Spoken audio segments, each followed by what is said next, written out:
দক্ষিণ কোরিয়া স্বীকার করেছে বিটিএস ঘরোয়া ভেন্যুর ক্ষমতাকে ছাড়িয়ে গেছে, মানে দেশের ভেতরের স্টেডিয়ামগুলোর ক্ষমতাকে ছাড়িয়ে গেছে। অর্থাৎ যে স্টেডিয়ামগুলো আছে সেগুলো আর বিটিএস এর কনসার্টের বিশাল চাহিদা সামলাতে পারছে না, তাই বিশ্বমানের স্টেডিয়ামের প্রয়োজন। তারা বলছে বিটিএস অর্থনৈতিক শক্তি, এবং অর্থনীতিবিদরা বলছে একটা বিটিএস ইভেন্ট সম্পূর্ণ অর্থনীতিকে নাড়িয়ে দেয়।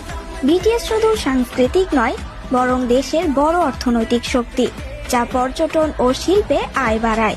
2026 সালে তাদের স্প্রিং প্রত্যাবর্তন কেপপ শিল্পকে নতুন করে জাগিয়ে তুলবে বলে আশা করা হচ্ছে।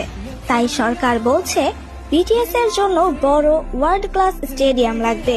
বিটিএস এতটাই শক্তিশালী যে তাদের জন্য নতুন স্টেডিয়াম নির্মাণ এখন জরুরি।